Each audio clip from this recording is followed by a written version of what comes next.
Innovation is when you build something nobody did before and somebody buys it or pays for it. If nobody pays for it, it's just a piece of shit. Whatever you do, probably it's wrong, so you're gonna do it from scratch in a couple of months. Building, it's not about knowing technology. You know how to build things. Don't take yourselves too seriously at the end of the day. Yeah. Whatever you do, probably it's wrong, so you're gonna do it from scratch in a couple of months. So don't do it because it's fine. You're gonna change it anyway. Don't get attached to it. So most developers, CEOs, entrepreneurs, just people in business, they're fanboys of something.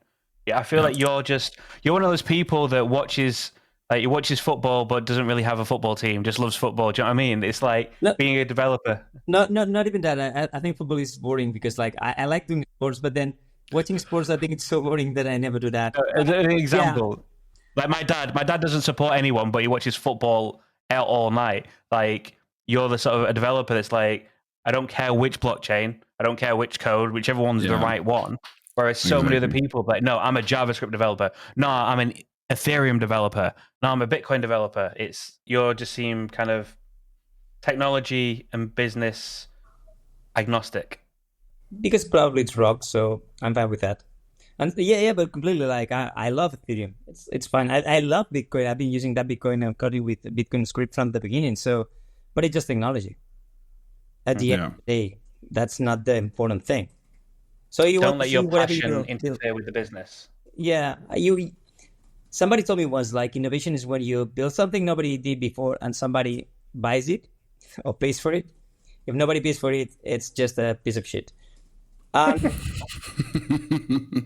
It can be technology can be as good as whatever technology you're using. It doesn't matter. So using the best tool at the moment makes a lot of sense.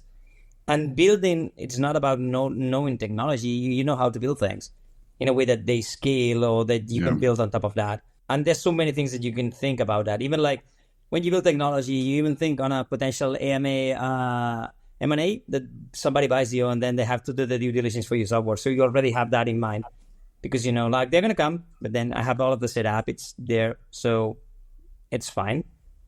And once again, it's not about if it's JavaScript or Ethereum or true. I think nobody cares, honestly. Only tech guys, we care about that. But when you just like go out of our world. Do you ever think about grants when you're choosing technology? One thing we haven't thought about. You say no one cares. That's what really triggered a thought, and then I'd set as a process for a minute. Some people care in terms of there may be specific funding if you choose a specific technology. Depends on your funding strategy, I guess. In my case, I don't care too much because I think that's like short term. Choosing just the technology because they give you a grant, of course, like can help sometimes, but it doesn't say anything about the community they have. Yeah. So, and even sometimes, like I was once working for the grant, and I just started playing with the technology, and it was so bad. But it's like it's gotta take me. It's gotta be crazy. No, I don't want that grant. So. And I got something to add there, Liam, because we've been looking at grant programs and work with grant programs on and off. It's sometimes also the rules around the grant program that don't make any sense. I'm not gonna, name any names here, but that there are grant programs out there that are so restrictive. So let's say you're a greenfield company, you just have at least your POC out, and they're like, no, but you can't pay a lawyer with your grant. It's like, yeah, but you want me on your chain, right? I need to have an LLC open. Yeah, but you can't do it right now. So there's a lot of restrictions around grants as well. Because people really want to make sure that you use their technology, but they don't look at the larger perspective. It's like, well, what else needs to be done? The grant programs are a very short-term thing, but also very fickle, in my opinion. I like the theory and the idea behind it. I just don't think it's being executed for the benefit of the founder. It's being executed for the benefit of an ecosystem, in my opinion. And then I think like if grants were given more like on the growth or go to market, more on the marketing side, you build something on our technology, like we have this blockchain, you build something on the blockchain, it works, people is using that. And now we want to tell everybody about this. So we want to spend some money on marketing to make sure that we have hackathons or we have like whatever.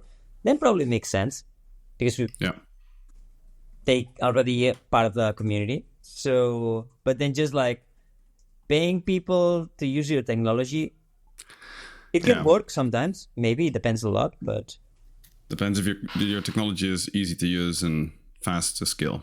Like I think that's exactly. But the same with hackathons. I've been a lot of people that they just go to the hackathon to build something, make the prize, and then they will never, Yeah. I suppose you also then have, like, you talk about community, you've got things like Gitcoin grants and quadratic funding, which is kind of all about exactly that, right? Democratizing building and democratizing grant money. I think all those kind of open source funding methods are really fascinating. They are. But then Gitcoin, I think, like, they have a really amazing approach to help community. So it's, I think they have the right approach to grants, but they are not like trying to build up a technology and get users for that technology. So they're just like trying to get interesting projects.